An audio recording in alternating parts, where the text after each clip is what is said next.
A sunny afternoon in the heart of suburban Evergreen Park, where families are just trying to enjoy a peaceful day out. But then, out of nowhere, this entitled woman named Linda, total Karen vibes, spots a young mom, Sophia, pushing her stroller with her 6-month-old baby, Mia.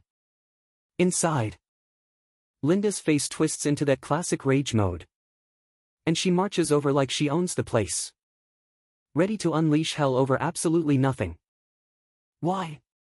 Because Mia's soft coos were apparently disrupting Linda's precious phone call. Talk about petty. The air was thick with the scent of fresh-cut grass and blooming lilacs. But tension crackled like thunder about to break. Sophia, a 32-year-old single mom and black belt in karate, had just finished her morning jog. She was catching her breath, the sweat still glistening on her forehead, when Linda's shrill voice pierced the calm. "Excuse me. That brat of yours is making too much noise. Can't you control it?" Sophia's heart skipped a beat. How dare someone call her baby a brat? Mia, with her chubby cheeks and wide blue eyes, let out a tiny whimper, as if sensing the storm brewing. Sophia sighed deeply, her chest rising and falling with controlled frustration. She'd dealt with rude strangers before. But this? Attacking an infant? Ma'am, she's just a baby. Babies make sounds. Maybe you could move along. But Linda wasn't having it. She huffed, her perfectly coiffed blonde hair bobbing with indignation, and stepped closer, her designer purse swinging like a weapon. The park's birds chirped obliviously overhead, but the distant laughter of kids on the swings faded as onlookers started to notice the escalating drama. You know that feeling when your blood boils, but you try to stay cool? That's where Sophia was at. She positioned herself between Linda and the stroller, her muscles tensing from years of dojo training. Linda, oblivious to the warning signs, leaned in even more, her finger jabbing the air inches from Mia's face. "I pay taxes for this park. I shouldn't have to listen to that incessant babbling. Shut it up or leave." The words hung heavy, laced with entitlement that made Sophia's stomach churn. A twist hit. Turns out, Linda was on a call with her own daughter, complaining about noisy millennials, but here she was, being the real disruptor. The scent of Linda's overpowering perfume, something floral and aggressive, wafted over, making Sophia wrinkle her nose. She could hear Mia's breathing quicken, those little gasps that tugged at her mama heartstrings. "Back off," Sophia warned, her voice low and steady, like the calm before a karate chop. But Linda doubled down, her eyes narrowing into slits. "Or what? You gonna call the manager of the park?" "Ha! Oh." The irony, Linda was the one acting like she needed to speak to someone's supervisor. As the argument heated up, a small crowd gathered, phones subtly pulled out to record. The rustle of leaves in the breeze contrasted with Linda's escalating volume, her complaints echoing like a bad echo chamber. Sophia felt a surge of protective fury, her black belt instincts kicking in. She'd earned that belt after years of discipline, balancing motherhood with late-night classes at the local dojo. "This isn't about taxes or noise," Sophia shot back. "This is about basic human decency. Why are you so angry at a baby?" Linda paused, but only for a second, before launching into a tirade about entitled parents ruining public spaces. "Breathe in. Breathe out," Sophia reminded herself, channeling her sensei's teachings. The sun beat down, warming the metal of the stroller handle under her grip. Mia let out a full cry now, her tiny lungs filling with distress. And that was the breaking point. Linda reached out as if to grab the stroller's edge. "Big mistake. I'm calling the cops on you for child endangerment," she screeched. Child endangerment? For a baby cooing? The absurdity hit like a punch to the gut. In a flash, Sophia's training took over. She didn't strike, no. That wasn't her style, but she executed a perfect block. her arm sweeping up to deflect Linda's advance. The move was fluid. Powerful. Like water parting around a rock. Linda stumbled back. Her high heels catching on the gravel path. A gasp escaping her lips. "What the f*** did you just assault me?" she yelped. Clutching her arm dramatically. The crowd murmured. A mix of shock and amusement rippling through. One guy in the back whispered, "Whoa. That mom's a badass." Sophia's heart pounded like a drum. Adrenaline surging through her veins. The metallic tang of fear mixed with the earthy park smells. Grounding her. "I didn't touch you," she said firmly. "But if you come near my daughter again, you'll wish you hadn't." Twist incoming, as Linda fumbled for her phone to report the incident. A park ranger who'd been watching from afar strolled over. His boots crunched on the path. Authoritative yet calm. "Everything okay here, ladies?" Linda exploded into her victim narrative. "This woman attacked me. All because her noisy kid ruined my day." But the ranger, a burly man named Tom with a no-nonsense mustache, raised an eyebrow.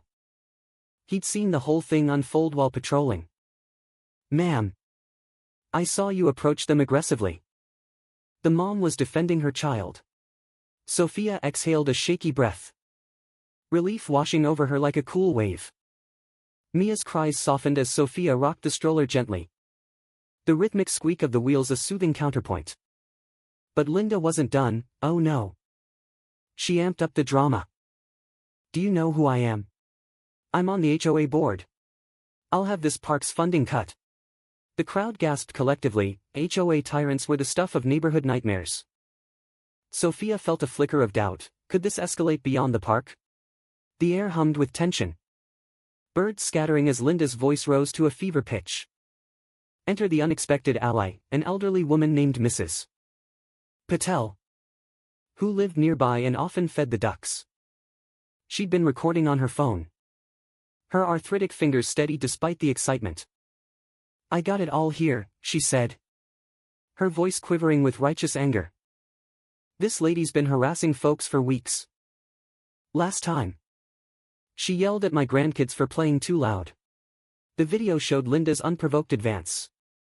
Clear as day. Tom the ranger nodded, pulling out his notepad.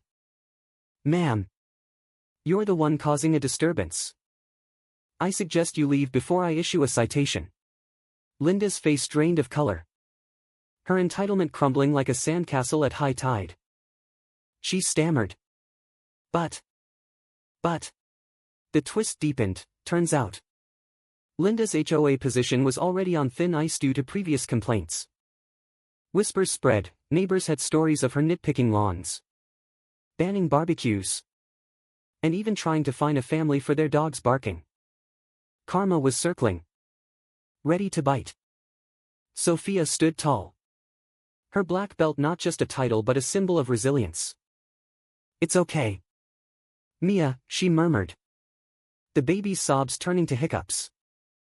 The warmth of the sun on her skin felt like validation. As Linda slunk away, muttering under her breath, the crowd erupted in quiet cheers. "Way to go, Mom," someone called. Tom tipped his hat. "You've got some moves there." "Karate?" "Black belt," Sophia replied with a modest smile, her voice tinged with pride. But the real high came when Mrs. Patel shared the video online later that day. It went viral on neighborhood forums, exposing Linda's pattern of bullying. By evening, the HOA board called an emergency meeting. Linda's phone blew up with notifications, complaints flooding in. The climax hit 2 days later at the HOA meeting hall. A stuffy room smelling of stale coffee and old carpet. Sophia, invited as a witness, walked in with Mia in her arms. The board, a mix of stern faces, reviewed the evidence. Linda sat there, defiant at first. But as videos and testimonies piled up, her yelling at kids, harassing joggers, even trying to ban strollers from sidewalks, her facade cracked. "This is a witch hunt," she cried. But no one bought it. In a satisfying turn, the board voted unanimously. Linda was ousted from her position. "Actions have consequences," the chairperson said gravely, as she stormed out, the door slamming with a resounding thud. Sophia felt a rush of justice. Mia gurgled happily, oblivious to the victory. But wait. The bitter end for Linda. Word spread like wildfire. Her social circle shrank, invites to brunches dried up. She even got a taste of her own medicine when a new neighbor complained about her loud TV. Alone in her perfectly manicured home, Linda sighed deeply. Staring at her reflection, regret etching lines on her face. Why had she let anger rule her? Sophia, meanwhile, turned the experience into something positive. She started a self-defense class for moms at the park, empowering others with karate basics. "You never know when you'll need to stand your ground," she'd say, her voice warm and encouraging. The community rallied, turning Evergreen Park into a haven of support. And the message? In a world full of Lindas, be the Sophia. Stand up for the vulnerable. Channel your strength with grace. And watch karma do its thing. Because sometimes, a mama bear's roar is all it takes to restore a little justice. What would you do in her shoes? Let me know in the comments. Hit that like button if this story fired you up.